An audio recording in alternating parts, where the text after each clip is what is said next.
Hoje nós vamos abrir 2 Crônicas, capítulo 26. E você vai entender por que a Bíblia alerta que ganhar bem pode ser a coisa mais perigosa que acontece na sua vida financeira. Até o final deste vídeo, você vai conhecer os 5 sinais de que o orgulho já está sabotando o seu dinheiro e como recuar antes que seja tarde. Mas antes, eu preciso te contar o que aconteceu com o Marcos. Marcos tinha 38 anos, era desenvolvedor de software em Florianópolis, e há exatamente 11 meses ele estava jantando num restaurante japonês com a esposa, comemorando a 3ª promoção em 4 anos. A conta deu R$480. Ele nem olhou, pagou sorrindo. Hoje, Marcos mora de volta no apartamento da mãe. O carro foi devolvido, os cartões estão todos bloqueados, e a dívida total ultrapassa R$210 mil. E o mais perturbador dessa história não é a queda, é que Marcos não é burro. Marcos não foi enganado, Marcos não perdeu o emprego. Tudo o que aconteceu com ele, ele mesmo escolheu fazer. Esse vídeo é uma investigação, não sobre o que Marcos fez de errado, porque isso é só a superfície. A investigação de verdade é sobre o momento exato em que algo mudou dentro da cabeça dele. Um momento que ele não percebeu, que ninguém ao redor percebeu, e que a Bíblia descreveu com precisão cirúrgica há mais de 2.700 anos. Hoje nós vamos falar sobre 2 Crônicas, capítulo 26, sobre um rei chamado Uzias, e sobre uma síndrome silenciosa que atinge justamente as pessoas que estão fazendo tudo certo na vida financeira. Se você começou a ganhar bem nos últimos anos, este pode ser o vídeo mais importante que você vai assistir, porque o que destruiu Uzias e o que destruiu o Marcos não foi a falta de dinheiro. Foi exatamente o oposto. Fica comigo até o final, porque no fim deste vídeo, você vai saber identificar os 5 sinais de que já está cruzando essa linha. E mais importante, vai saber como voltar antes que seja tarde. Mas primeiro, precisamos voltar 2.700 anos, para entender o que aconteceu com um dos reis mais brilhantes que Israel já teve. E porque a queda dele começa com uma frase que parece inofensiva. Uzias se tornou rei de Judá com apenas 16 anos. 16. A maioria de nós com 16 anos estava preocupada com prova de matemática. Ele estava assumindo o governo de uma nação inteira. E aqui é onde a história fica interessante, porque Uzias não era um herdeiro mimado que recebeu o trono de bandeja. 2 Crônicas 26, versículo 5, diz algo muito revelador. Teve cuidado em buscar a Deus nos dias de Zacarias, que era sábio nas visões de Deus. E nos dias em que buscou ao Senhor, Deus o fez prosperar. Percebe a estrutura? Uzias tinha um mentor, Zacarias. Ele buscava orientação. Ele era humilde o suficiente para ouvir, e enquanto manteve essa postura, prosperou. Mas presta atenção nessa expressão. Nos dias em que buscou ao Senhor. Ela não diz, em todos os seus dias. Diz, nos dias em que buscou. Já existe uma sombra nessa frase, uma sugestão de que esses dias teriam um fim. Mas antes do fim, veio uma era de ouro, e que era de ouro. O texto bíblico descreve as conquistas de Uzias com um nível de detalhe que parece o currículo de um executivo de alto desempenho. Vamos olhar o que ele fez, porque não é pouca coisa. Segundo o relato de 2 Crônicas 26, versículos 6 a 15, Uzias saiu em campanha militar e venceu os filisteus. Derrubou as muralhas de Gate, de Jabiné e de Asdod. Construiu cidades em território inimigo. Os amonitas pagavam tributo a ele. A fama dele se espalhou até a entrada do Egito, porque ele se fortaleceu enormemente. No plano interno, ele construiu torres em Jerusalém, no portão da esquina, no portão do vale e no ângulo, e as fortificou. Construiu torres também no deserto. Cavou muitas cisternas porque tinha muito gado. Tinha lavradores e vinhateiros nos montes e nos campos férteis, porque amava a agricultura. E no plano militar, aqui é impressionante. Ele montou um exército de 307.500 soldados treinados, sob o comando de 2.600 chefes de família. E segundo o versículo 15, desenvolveu máquinas de guerra em Jerusalém, inventadas por homens hábeis, para serem colocadas nas torres e nos cantos, para lançar flechas e grandes pedras. Estamos falando de um homem que, além de líder político e militar, era essencialmente um inovador tecnológico da época. Se Uzias vivesse hoje, ele estaria na capa da Forbes. E aqui está o ponto que muda tudo. Presta atenção no versículo 15, na parte final. Porque foi maravilhosamente ajudado, até que se tornou forte. Essa frase é a dobradiça de toda a história. Maravilhosamente ajudado. O texto está dizendo de forma muito clara: a competência de Uzias era real, as conquistas eram reais, mas nada daquilo era autossuficiente. Havia uma ajuda, uma fonte, um fundamento por baixo de tudo.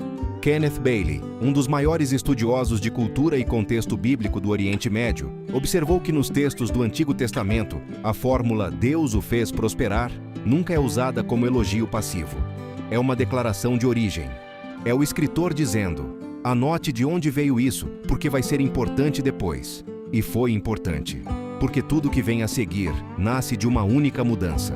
Uma mudança que não aconteceu no reino, nem no exército, nem na economia. Aconteceu dentro da cabeça de Uzias. Agora vem o versículo que, na minha opinião, é um dos mais assustadores de toda a Bíblia quando o assunto é dinheiro. 2 Crônicas 26, versículo 16. Mas havendo-se já fortificado, exaltou-se o seu coração até se corromper, e transgrediu contra o Senhor seu Deus. Eu preciso que você ouça essa frase de novo, devagar. Havendo-se já fortificado, exaltou-se o seu coração.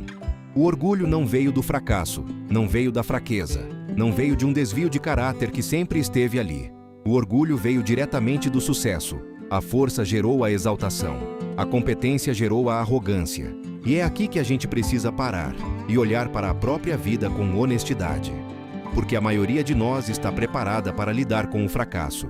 Ninguém te prepara para lidar com o sucesso. Pensa comigo. Quando as coisas vão mal, você fica alerta. Você pede conselho. Você ora. Você busca ajuda. A dificuldade te mantém humilde quase à força. Mas quando as coisas vão bem, quando o salário aumenta, quando o negócio cresce, quando os investimentos rendem, algo muda. Não de uma vez. Não com um estalo. É gradual. É como a temperatura da água subindo grau por grau. Você não sente até estar fervendo. E o que Uzias fez, concretamente? O versículo 16 continua: ele entrou no templo do Senhor para queimar incenso no altar. Isso parece inofensivo para quem lê rápido, mas no contexto da época, era uma violação gravíssima.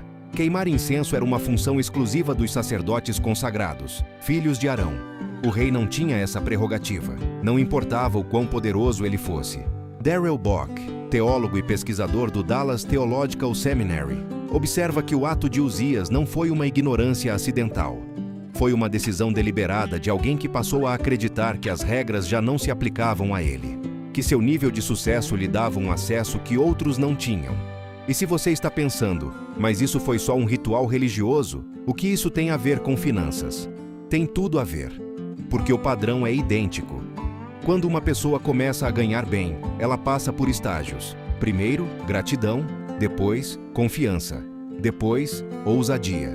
E se ninguém interrompe esse ciclo, o próximo estágio é a transgressão. A pessoa começa a entrar em templos que não são dela. Começa a tomar decisões que estão fora da sua competência. Começa a ignorar limites que antes respeitava. 84 sacerdotes tentaram impedir Uzias. 84. Liderados pelo sacerdote Azarias, eles entraram atrás dele no templo e disseram: a ti, Uzias, não compete queimar incenso perante o Senhor. E a resposta de Uzias: ele ficou furioso. O texto diz que a ira brotou nele enquanto segurava o incensário. Ele não ouviu, não parou, não considerou. E imediatamente a lepra brotou na sua testa, diante dos sacerdotes, diante de todos. O rei que construiu torres, que venceu exércitos, que inventou máquinas de guerra. Saiu do templo sendo empurrado, porque o Senhor o havia ferido. E viveu o resto da vida isolado, numa casa separada, afastado do trono, afastado do templo, afastado de tudo que havia construído. Agora vamos fazer a ponte, porque essa história não é sobre um rei antigo. É sobre um padrão que se repete toda semana no Brasil. Eu chamo de limiar de Uzias, o ponto exato em que uma pessoa cruza da confiança saudável para a arrogância financeira. E esse ponto tem uma característica perturbadora. Ele é invisível para quem está cruzando, e a neurociência explica por quê. Quando você tem uma sequência de acertos financeiros, quando a renda sobe, quando os investimentos dão retorno, quando as decisões se provam certas, uma após a outra, o cérebro libera dopamina de forma crescente. É o mesmo mecanismo de recompensa que atua no vício. Cada acerto faz o próximo parecer garantido. E o que os pesquisadores de finanças comportamentais chamam de viés de excesso de confiança se instala silenciosamente. Para quem está chegando agora nesse assunto, viés de excesso de confiança é quando a gente superestima a própria capacidade de prever resultados. É a sensação de que eu sei o que estou fazendo, mesmo quando a situação mudou e as condições são completamente diferentes daquelas em que você teve sucesso antes. Para quem já estuda comportamento financeiro, esse viés está diretamente ligado ao efeito Dunning-Kruger, em sua forma mais perigosa, não a do iniciante que não sabe nada, mas a do experiente que sabe o suficiente para se sentir invulnerável, mas não o suficiente para perceber seus próprios pontos cegos. E é exatamente isso que aconteceu com Uzias. Ele sabia tanto, havia conquistado tanto, que concluiu que podia entrar no templo, que as regras eram para pessoas num nível abaixo do dele. Agora volta para o Marcos, lá de Florianópolis. Vamos investigar o que realmente aconteceu. Marcos era desenvolvedor júnior ganhando R$ 3.500 em 2019. Nos 4 anos seguintes, ele estudou, se dedicou, mudou de empresa 3 vezes e chegou a R$ 18.500 por mês em 2023. Um crescimento real, legítimo, fruto de competência genuína. No primeiro ano de salário alto, ele fez tudo certo, montou reserva de emergência, começou a investir, quitou um financiamento antigo. Ele era o Uzias dos versículos 4 e 5, buscando orientação, prosperando. No segundo ano, a confiança cresceu. Ele trocou o carro, mudou para um apartamento mais caro, começou a frequentar restaurantes que antes ele só via no Instagram. Tudo cabia no orçamento. Ele era o Uzias dos versículos 6 a 15, expandindo, construindo, se fortalecendo. No terceiro ano, Marcos entrou no templo. Sem formação em finanças, sem orientação profissional, sem nunca ter estudado o mercado de capitais a fundo, ele pegou R$ 80.000, incluindo parte da reserva de emergência, e colocou em operações alavancadas de criptomoedas, porque um colega do trabalho tinha feito algo parecido e triplicado o valor. Porque Marcos achava que entendia de risco. Porque, se eu fui capaz de sair de 3.500 para 18.500, eu sei tomar decisões. Ele não estava sendo ganancioso no sentido clássico. Ele estava sendo Uzias. Estava tão acostumado a acertar que perdeu a capacidade de reconhecer os limites da própria competência. Em 7 meses, os 80.000 viraram 12.000. Mas o problema não parou aí. Para cobrir o rombo, ele usou o cartão de crédito para manter o padrão de vida. Depois outro cartão, depois um empréstimo. A espiral levou menos de 1 ano para consumir tudo. E assim como Uzias, quando pessoas tentaram alertar Marcos, a mulher dele, o irmão, um amigo, ele ficou irritado. Ele reagiu com ira, exatamente como o texto bíblico descreve. Agora, eu te prometi no começo deste vídeo que você saberia identificar os sinais. E essa parte é importante, porque nenhum desses sinais parece perigoso quando está acontecendo. Todos eles se disfarçam de coisas boas. Provérbios 16, versículo 18 diz: a soberba precede a ruína, e a altivez do espírito precede a queda. Percebe a ordem. A soberba vem antes. Ela não aparece junto com a ruína. Ela chega primeiro, disfarçada, silenciosa, e só depois vem a queda. Então vamos aos sinais. E eu peço que você seja honesto consigo mesmo, enquanto ouve cada um deles. Primeiro sinal: você parou de pedir conselho. Lembra que Uzias, nos primeiros anos, tinha Zacarias como mentor? Em algum momento ele parou de ouvir. O texto não diz quando Zacarias morreu ou saiu de cena, mas diz que o coração de Uzias se exaltou. E coração exaltado não pede opinião. Na vida financeira, esse sinal aparece assim. Você começa a tomar decisões sozinho. Não consulta mais ninguém. Acha que já entendeu o suficiente. Quando alguém dá um palpite, você descarta internamente antes mesmo de considerar. Provérbios 11, versículo 14. Não havendo sábia direção, o povo cai, mas na multidão de conselheiros há segurança. Se você percebeu que nos últimos meses está decidindo tudo sozinho, esse é o primeiro alerta. Segundo sinal, seu padrão de vida subiu na mesma velocidade que sua renda. Esse é o mais comum e o mais disfarçado, porque parece natural. Você ganha mais, então você gasta mais. O problema é que quando a renda e o gasto sobem juntos, sua margem de segurança não muda.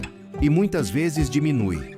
Você ganha o triplo, mas está tão vulnerável quanto antes, porque comprometeu tudo com um estilo de vida que agora depende de a renda nunca cair. Para quem estuda finanças, isso é a esteira hedônica aplicada ao orçamento doméstico. Para quem não estuda, é a sensação de que, não importa quanto você ganhe, nunca sobra. E agora que você ganha mais, as contas maiores dão a mesma angústia que as contas pequenas davam antes. Deuteronômio 8, versículos 17 e 18, alertam: não digas no teu coração: a minha força e o poder do meu braço me adquiriram essas riquezas. Antes, te lembrarás do Senhor teu Deus, porque é Ele que te dá força para adquirires riquezas. A armadilha está em esquecer a origem. Quando você esquece que houve ajuda, que houve graça, que houve fatores além da sua competência, o padrão de vida vira um troféu. E troféus a gente não devolve. Terceiro sinal: você começou a investir em coisas que não entende. Esse foi o templo do Marcos, e é o templo de muita gente.